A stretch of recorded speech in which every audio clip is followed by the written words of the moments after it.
Once upon a time, in a quiet village surrounded by tall mountains and endless skies, there lived a young man named Marco. From the outside, his life looked peaceful. Birds sang every morning, the marketplace was full of laughter. Evenings glowed in warm golden light, but inside Marco's mind, there was a storm. Every night, while the village slept peacefully, he lay awake in his small wooden room. Moonlight entered softly through the window, yet his thoughts refused to rest. Regrets replayed again and again. Small mistakes felt enormous. Imagined futures filled him with fear.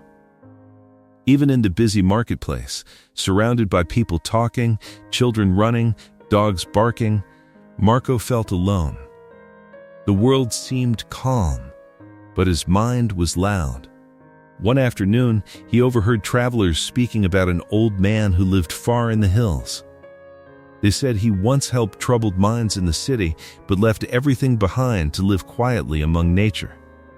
For the first time in months, Marco felt hope. The next morning, with a small bag on his shoulder, he began walking toward the hills. After days of travel, he found a small vine-covered house.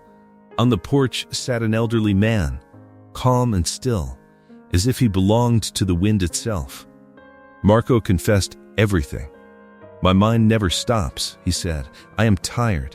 I cannot find peace." The old man listened quietly. Then, without giving a long speech, he filled a glass with water until it reached the very edge. He handed it to Marco.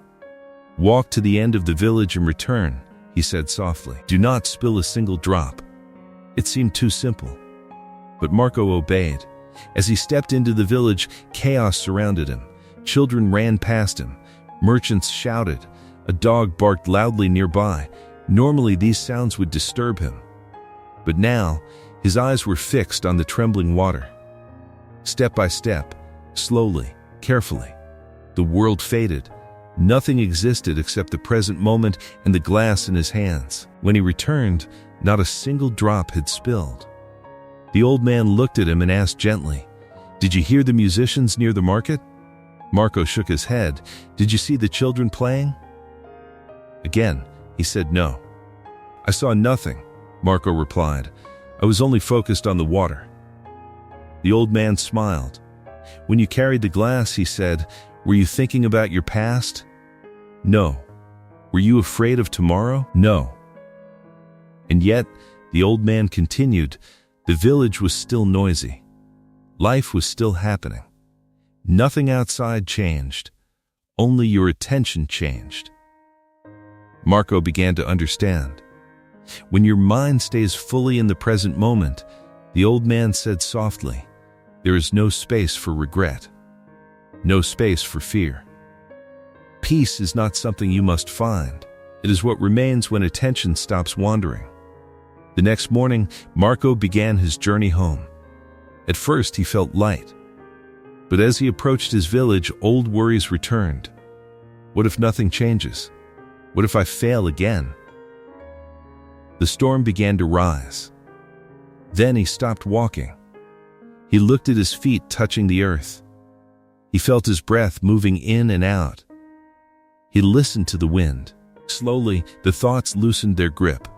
When he reached the busy marketplace, people were arguing as usual. Children shouted, dogs barked. But this time, Marco did not react. He observed. He stayed present. Days turned into weeks. He practiced focusing on the moment in front of him, while walking, while eating, while listening. The thoughts did not disappear completely, but they no longer controlled him. He began sleeping peacefully. He smiled more naturally. He felt lighter. The village was still noisy. Life was still uncertain. But Marco was no longer living in yesterday or tomorrow. He was living here.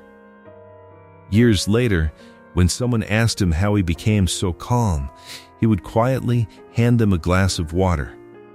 Because peace was never hidden in distant mountains. It was never far away. It was always here, waiting in the present moment. And maybe the only thing you need is to carry your own glass without spilling a single drop.